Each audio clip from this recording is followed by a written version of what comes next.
हर हर महादेव।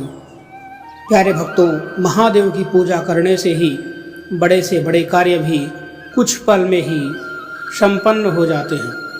इतनी अद्भुत महादेव की शक्ति है कि यदि कोई उन्हें सच्चे दिल से याद करता है तो वह अपने भक्त की पुकार पर दौड़े चले आते हैं। आज हम आपको महादेव का एक ऐसा शक्तिशाली मंत्र बताने वाले हैं जो यदि कोई भी भक्त अपने जीवन में केवल एक बार भी जप करता है तो उसका भाग्य सदा के लिए उज्जवल हो जाता है। महादेव की शक्ति से बड़े कार्य भी संपूर्ण हो जाते हैं। महादेव को सबसे अधिक प्रिय दिन सोमवार है।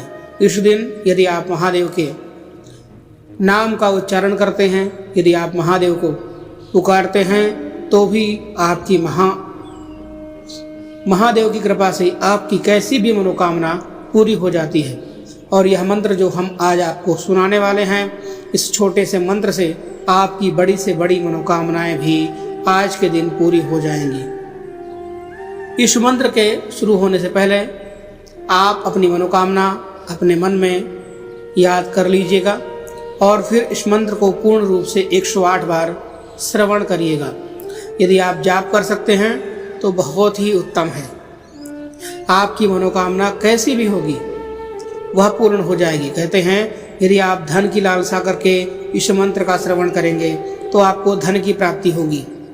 यदि आप रोग दूर करने की लालसा करके इस मंत्र का श्रवण करेंगे तो आपके घर से रोग दूर होंगे। यदि आप कष्ट, कलह, भूत प्रेत, तंत्र मंत्र, दोष, नजर दोष या किसी भी प्रकार की कामना करके इस मंत्र को श्रवण करेंगे तो आपकी वह मनोकामना अवश्य पूर्ण होगी। कहते हैं महादेव के इस मंत्र में बहुत ज़्यादा शक्ति है और महादेव स्वयं इस मंत्र के प्रभाव से आपकी मनोकामना तुरंत पूर्ण करते हैं। कहते हैं महादेव बहुत ही ज़्यादा भोले हैं, वह सिर्फ एक लोटा जल चढ़ाने से भी प्रसन्न हो जाते हैं। तो दोस्तों, देर क्यों कर रहे हैं आप भी एक लोटा जल अवश्य चढ़ाएं महादेव के मंदिर में और अपनी मनोकामना को अवश्य पूर्ण करें। प्रिय भक्तों, वीडियो में आगे बढ़ने से पहले मैं आप सभी से एक निवेदन करता हूं कि वीडियो को लाइक ज़रूर करें, चैनल को भी सब्सक्राइब कर लीजिए जिससे आपको इसी तरह की ज्ञानवर्धक जानकारियां देखने को मिलती रहें। आइए इस महामंत्र को श्रवण करते हैं। मंत्र इस प्रकार है।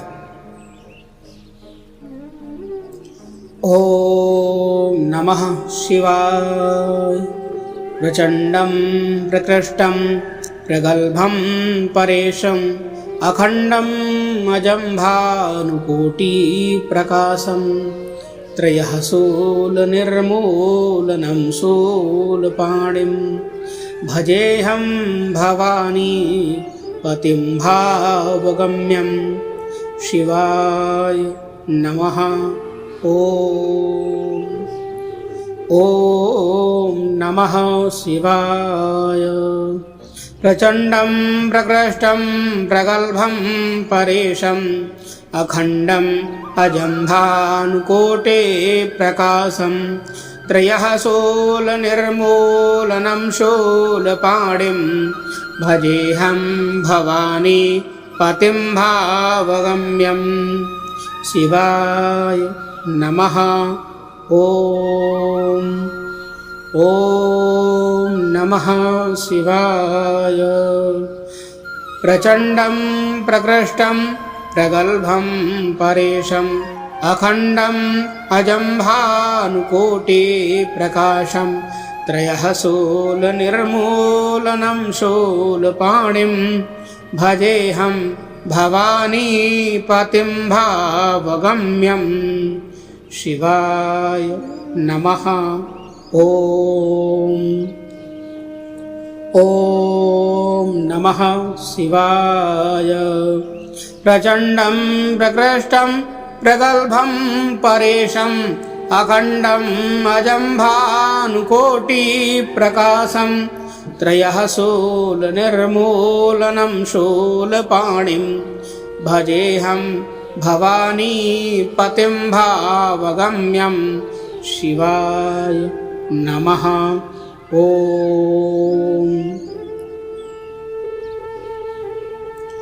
ओम नमः शिवाय। प्रचण्डं प्रकृष्टं प्रगल्भं परेशम् अखण्डम् अजं भानुकोटिप्रकाशं त्रयः शूलनिर्मूलनं शूलपाणिं भजेऽहं भवानी पतिं भावगम्यं शिवाय नमः। ॐ नमः शिवाय। प्रचण्डं प्रकृष्टं प्रगल्भं परेशम् अखण्डम् अजं भानुकोटे प्रकाशं त्रयः शूलनिर्मूलनं शूलपाणिं भजेऽहं भवानी पतिं भावगम्यं शिवाय नमः। ॐ नमः शिवाय। प्रचण्डं प्रकृष्टं प्रगल्भं परेशम् अखण्डम् अजं भानुकोटिप्रकाशं त्रयः शूलनिर्मूलनं शूलपाणिं भजेऽहं भवानी पतिं भावगम्यं शिवाय नमः। ॐ नमः शिवाय। प्रचण्डं प्रकृष्टं प्रगल्भं परेशम् अखण्डम् अजं भानुकोटिप्रकाशं त्रयः शूलनिर्मूलनं शूलपाणिं भजेऽहं भवानी पतिं भावगम्यं शिवाय नमः।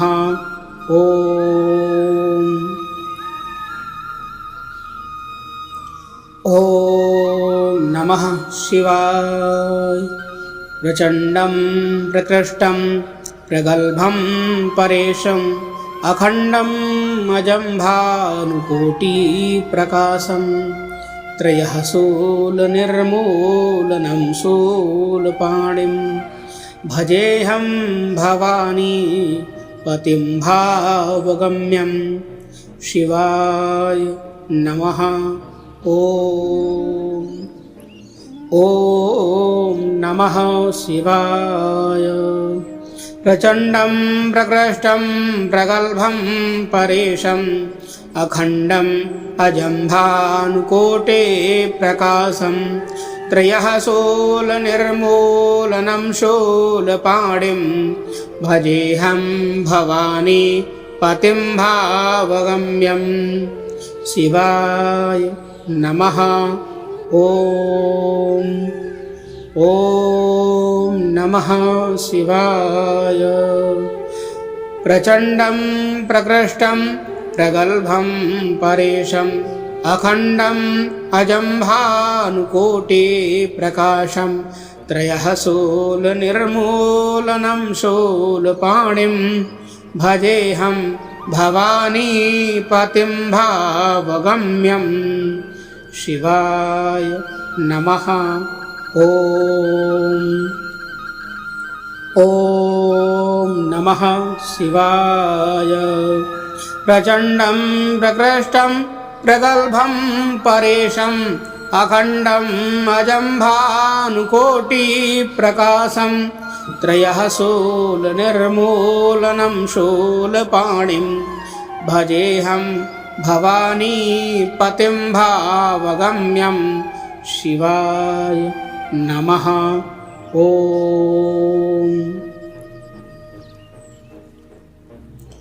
ॐ नमः शिवाय।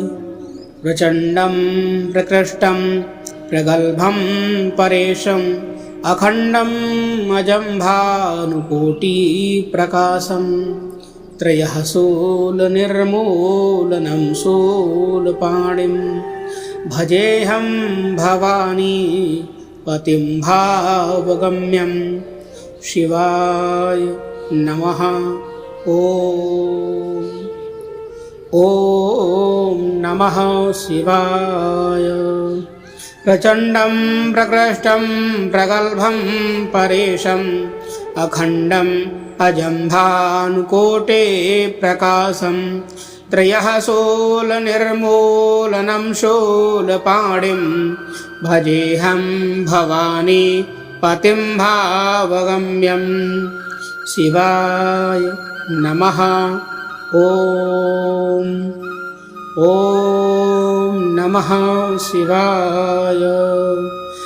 प्रचण्डं प्रकृष्टं प्रगल्भं परेशम् अखण्डम् अजं भानुकोटि प्रकाशं त्रयः शूलनिर्मूलनं शूलपाणिं भजेऽहं भवानी पतिं भावगम्यं।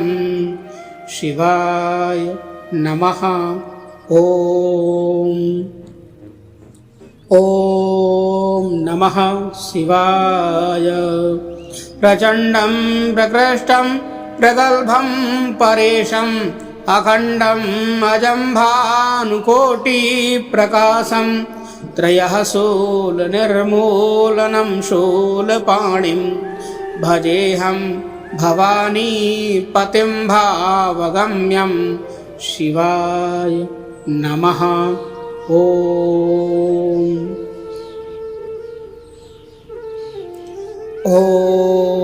नमः शिवाय। प्रचण्डं प्रकृष्टं प्रगल्भं परेशम् अखण्डम् अजं भानुकोटि प्रकाशं त्रयः शूलनिर्मूलनं शूलपाणिं भजेऽहं भवानी पतिं भावगम्यं। शिवाय नमः। ॐ नमः शिवाय। प्रचण्डं प्रकृष्टं प्रगल्भं परेशम् अखण्डम् अजं भानुकोटे प्रकाशं त्रयः शूलनिर्मूलनं शूलपाणिं भजेऽहं भवानी पतिं भावगम्यं। शिवाय नमः। ॐ नमः शिवाय। प्रचण्डं प्रकृष्टं प्रगल्भं परेशम् अखण्डम् अजं भानुकोटि प्रकाशं त्रयः शूलनिर्मूलनं शूलपाणिं भजेऽहं भवानी पतिं भावगम्यं। शिवाय नमः। ॐ नमः शिवाय।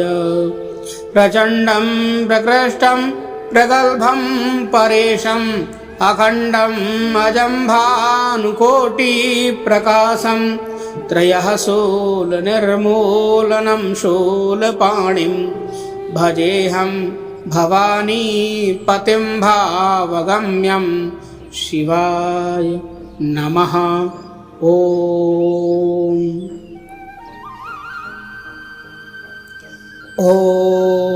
नमः शिवाय। प्रचण्डं प्रकृष्टं प्रगल्भं परेशम् अखण्डम् अजं भानुकोटि प्रकाशं त्रयः शूलनिर्मूलनं शूलपाणिं भजेऽहं भवानी पतिं भावगम्यं। शिवाय नमः। ॐ नमः शिवाय। प्रचण्डं प्रकृष्टं प्रगल्भं परेशम् अखण्डम् अजं भानुकोटे प्रकाशं त्रयः शूलनिर्मूलनं शूलपाणिं भजेऽहं भवानी पतिं भावगम्यं। शिवाय नमः। ॐ नमः शिवाय। प्रचण्डं प्रकृष्टं प्रगल्भं परेशम् अखण्डम् अजं भानुकोटिप्रकाशं त्रयः शूलनिर्मूलनं शूलपाणिं भजेऽहं भवानीपतिं भावगम्यं। शिवाय नमः। ॐ नमः शिवाय।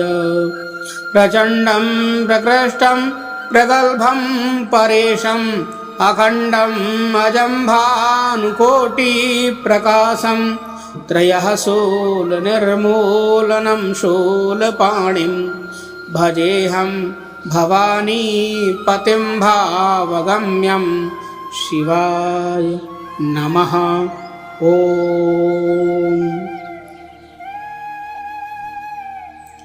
ॐ नमः शिवाय।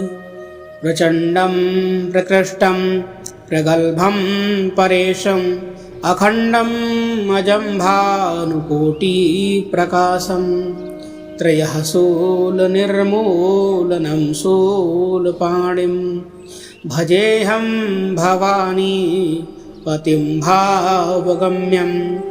शिवाय नमः। ॐ नमः शिवाय।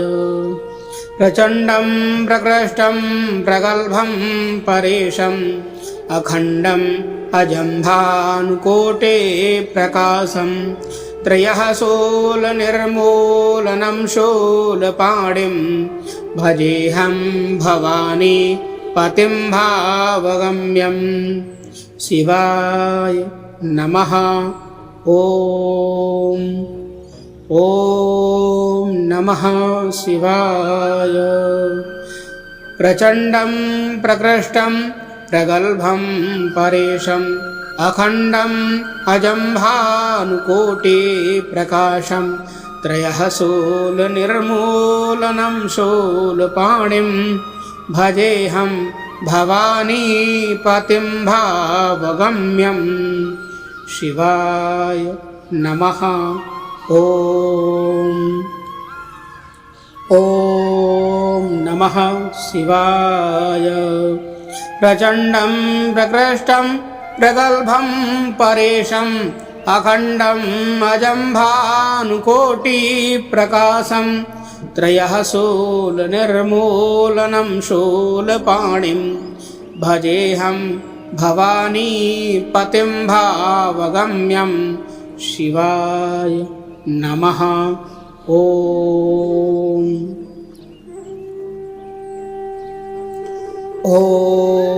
नमः शिवाय।